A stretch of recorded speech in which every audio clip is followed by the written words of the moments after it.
वंदे मातरम। चलो चलिए देश नाल युद्ध करन, चलो चलिए देश नाल युद्ध करन, यही आखिरी वचन फरमान हो गया, यही आखिरी वचन फरमान हो गया। मेरे प्यारे देशवासियों, गदर आंदोलन की गाथा में आज हम आपको एक ऐसे क्रांतिकारी की जीवन गाथा सुनाने जा रहे हैं जिन्होंने 19 वर्ष 5 महीने की आयु में फांसी का फंदा चूमा और अजर अमर हो गए। शहीद भगत सिंह जी के प्रेरणा स्रोत बने। पंजाब प्रांत के लुधियाना जिले के सराभा गांव में 24 मई सन 1896 को सरदार मंगल सिंह एवं साहिब कौर को पुत्र रत्न की प्राप्ति हुई और नाम रखा गया करतार सिंह। दुर्भाग्य की करतार सिंह अभी छोटे ही थे कि पिता का साया सिर से उठ गया। दादा सरदार बदन सिंह ने उन्हें अपने पास ले आए और फिर चाचा के साथ उड़ीसा। करतार सिंह सराभा जब उड़ीसा में अपने चाचा के पास रहकर पढ़ाई कर रहे थे तभी उनके मन में यह बात आई कि हम तो गुलाम देश के नागरिक हैं। करतार सिंह सराभा का पूरा परिवार विद्वानों का परिवार था। उनके तीनों चाचा उच्च सरकारी पदों पर आसीन थे।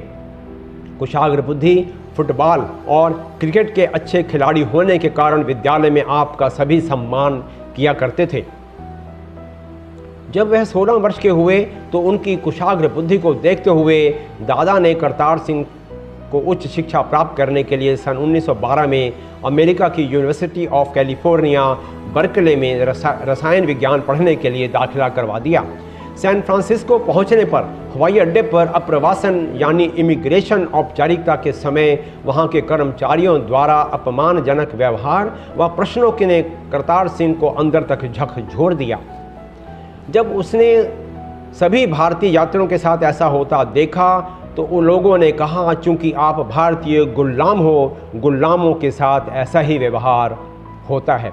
नौजवान करतार सिंह सराभा को गुलाम शब्द अंदर तक कचोटता रहा और सोचने लगे कि या तो मैं मर जाऊं, नहीं तो जन जागरण कर लोगों में आज़ादी के लक्ष्य जगाऊं। क्योंकि भारतीयों के बाद साथ बदसलूकी का व्यवहार अमेरिका में एक आम बात थी। करतार सिंह सराभा ने भी कुछ समय तक फलों के बाग में मजदूरी कर अमेरिका नागरिकों द्वारा नस्ल भेद व अपमानजनक शब्दों के बाण सहे थे। महसूस किया, यदि हम आज़ादी की लड़ाई नहीं लड़ते तो हम भारतीयों को पूरे विश्व में इसी प्रकार के व्यवहार से गुजरना पड़ता रहेगा। 16 वर्षीय करतार सिंह सराभा का हृदय आज़ादी की तड़प में धधकता और वे कुछ ही समय में अमेरिका में पढ़ने गए छात्रों के समुदाय में प्रचलित हो गए। सन 1913 में गदर पार्टी का गठन हुआ तो करतार सिंह सराभा ने विश्वविद्यालय छोड़ दिया। छोटी आयु परंतु अकल्पनीय 17 वर्ष की अवस्था में गदर आंदोलन में सक्रिय हुए एक अच्छे संगठनकर्ता, निर्भीक, आत्मबल इतना ऊंचा कि कभी ब्रिटिश शासन से ना डरे ना कभी घबराए। गदर पत्रिका निकालने के लिए जब लाला हरदयाल ने तन मन धन न्यौछावर करने की बात कही तो करतार सिंह सराभा सर्वप्रथम आगे आए। उन्होंने फौरन ही पढ़ाई के लिए घर से मंगवाए $200 लाला हरदयाल जी को सौंप दिए और पढ़ाई छोड़कर तन मन धन से भारत माँ की आज़ादी के लिए अपने आप को समर्पित कर दिया। 1 नवंबर सन 1913 से निकलने वाले गदर पत्रिका की गुरमुखी अंक की जिम्मेदारी ली और पत्रिका के प्रकाशन में प्रमुख भूमिका भी निभाई। लाला हरदयाल जी के साथ गदर आंदोलन को सफल बनाने के लिए पूरी ऊर्जा झोंक दी। उस समय कैलिफोर्निया और आसपास के इलाकों में काफ़ी संख्या में पंजाब से आकर लोग बस गए थे, जिनमें अधिकतर मजदूरी करते थे। करतार सिंह सराभा जब भारतीयों में जोशीले भाषण देते तो यह बात अक्सर दोहराया करते थे, चलो चले आज़ादी की लड़ाई लड़ने, चलो चले आज़ादी की लड़ाई लड़ने, चलो चले आज़ादी की लड़ाई लड़ने, अब यह अंतिम आवाज़ है फरमान है, अब यह अंतिम आवाज़ है फरमान है। गदर पत्रिका के अंक 5 अगस्त सन 1914 में यह लिखा गया कि अब ब्रिटिश साम्राज्य के खिलाफ युद्ध करने का समय आ गया है और इस पत्रिका को विशेष रूप से भारतीय सैनिकों में बंटवा दिया गया। गदर क्रांतिकारियों ने सशस्त्र विद्रोह करने का निर्णय ले लिया। करतार सिंह सराभा, सत्यन सेन, विष्णु गोपाल पिंगले, रघुवर दयाल गुप्ता अप्रवासीय भारतीय क्रांतिकारियों से 1 महीने पहले यानी 15 सितंबर सन 1914 को अमेरिका से श्रीलंका होते हुए भारत पहुंच गए। नवंबर सन 1914 में कलकत्ता पहुंचकर युगांतर क्रांतिकारी संगठन के जतीन्द्र नाथ मुखर्जी जी से मुलाकात की। क्रांतिकारी रास बिहारी बोस जी से संपर्क करने आप वाराणसी पहुंच गए। क्रांतिकारी रास बिहारी बोस जी की रणनीति की भनक ब्रिटिश शासन को लग गई और अब विदेश से आने वाले प्रत्येक भारतीय की गहन पूछताछ होने लगी। वहाँ धरपकड़ भी तेज हो गई। बंदरगाह पर ब्रिटिश शासन द्वारा कड़ी सुरक्षा कर दी गई थी, चूंकि ब्रिटिश शासन को उसके द्वारा किए गए अत्याचारों के बदले में कार्रवाई का एहसास हो चुका था। क्रांतिकारी करतार सिंह सराभा विष्णु गणेश पिंगले ने भारत में विभिन्न सैनिक छावनियों का भ्रमण कर टोहली की ताकि वह एक साथ 21 फरवरी 1915 को विद्रोह का बिगुल बजा दें।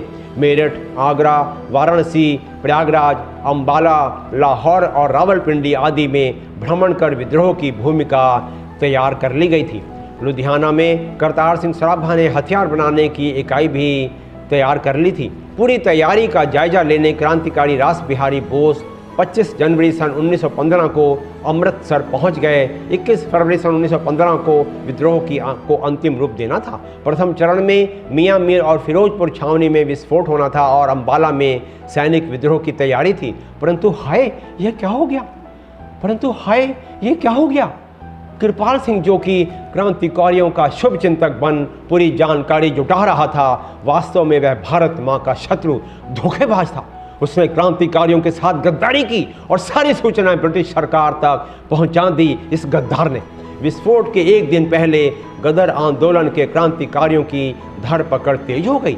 करतार सिंह सराभा बच निकले, परंतु उनके कई साथी गिरफ्तार कर लिए गए। करतार सिंह सराभा ने सरगोधा, वर्तमान पाकिस्तान में स्थित 22वीं कैवेलरी में विद्रोह की योजना पूरी तरह से तैयार कर ली थी, परंतु वहां भी एक गद्दार, भारत मां का दुश्मन, अंग्रेजों का चापलूस रिसालदार गंडा सिंह ने करतार सिंह सराभा को गिरफ्तार करवा दिया।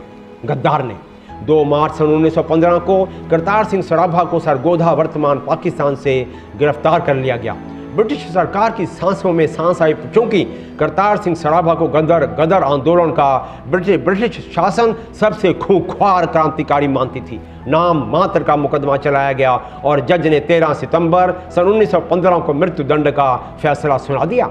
देश के क्रांतिकारियों के आभूषण विद्वान गदर आंदोलन के रणनीतिकार 16 नवंबर सन 1915 को 19 वर्ष 5 महीने की आयु में मुस्कुराते हुए फांसी के फंदे को चूमते हुए वीर गति को प्राप्त हो गए। शत शत नमन करते हैं देश के महान क्रांतिकारी विद्वान शहीद करतार सिंह सराभा जी को, भारत माँ के लिए किए गए उनके द्वारा पवित्र अतुलनीय बलिदान को। पंजाब के लुधियाना शहर के घंटाघर चौक में करतार सिंह सराभा जी की प्रतिमा स्वतंत्रता संग्राम में उनके योगदान की याद दिलाती है। उनके पैतृक गांव सराभा में करतार सिंह सराभा स्मारक है, जिसमें खेल कूद कॉम्प्लेक्स और उनकी आदमकद की प्रतिमा स्थापित की गई है। लुधियाना में शहीद करतार सिंह सराभा जी के नाम पर सड़क का नामकरण कर उनको श्रद्धा सुमन अर्पित किए गए हैं। इस अवसर पर करतार सिंह सराभा जी द्वारा लिखी पंजाबी भाषा में कविता याद आती है। शीर्षक है हिंदवासियों नु अंतिम संदेश। इस कविता में करतार सिंह सराभा देशवासियों को संबोधन कर रहे हैं। मैं पंजाबी का शॉर्ट में हिंदी में अनुवाद कर रहा हूँ। संक्षेप में, हम वतन के लिए फांसी का फंदा चूमने जा रहे हैं। आप घबराइएगा नहीं, बल्कि हमें याद रखिएगा। आप सभी चांद की तरह चमकते रहें और मुसीबतों से बचें। मूला सिंह और कृपाल सिंह, अमर सिंह जैसे देशद्रोही गद्दार बनकर कभी भी देश के साथ धोखा नहीं करिएगा।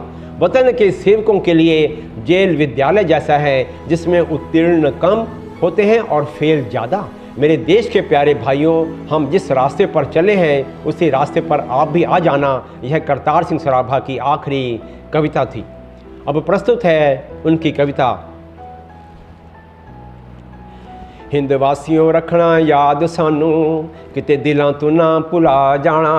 हिंदवासियों रखना याद सानू, किते दिलों तो ना भुला जाना। किते दिलों तो ना भुला जाना। खातिर वतन दी लगे आ चढ़न फांसी, सानू देख के नहीं घबरा जाना।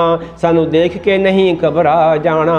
साडी मौत ने वतन दे वासियां दे दिल्ली वतन दा इश्क जगा दिता। दिल्ली वतन वतन दा इश्क जगा जाना, देश वासियों चमकना चंद वांगू, किते बदलां हेठ ना आ जाना, करके देश दे नाल धरो यारो, दाग कौम दे मत्थे ना ला जाना, मुला सिंह कृपाल नवाब वांगू, अमर सिंह ना किसे कहा जाना। ये सभी गद्दार थे। जेलां हैन कालज वतन सेवकां दे, जेलां हैन कालज वतन सेवकां दे, जेलां हैन कालज वतन सेवकां दे, दाखिल होएगे डिग्रियां पा जाना, हुंदे फेल बहुते अते पास थोड़े, हुंदे फेल बहुते अते पास थोड़े, हुंदे फेल बहुते अते पास थोड़े, वतन वासियां दिल ना ढह जाना, प्यारे वीर नो चले हाँ असी जिथे, ऐसे रस्तियां तुसी भी आ जाना, ऐसे रस्तियां तुसी भी आ जाना, हिंद वासियों रखना याद सानू, हिंद वासियों रखना याद सानू, किते दिलां तो ना भुला जाना, किते दिलां तो ना भुला जाना, किते दिलां तो ना भुला जाना। मेरे प्यारे देशवासियों, मैं आशा करता हूँ आपको यह एपिसोड अवश्य पसंद आया होगा। कृपया से लाइक करें, शेयर करें, सब्सक्राइब करें और हाँ, इस इतिहास को जन जन तक पहुँचाएँ। जय हिंद।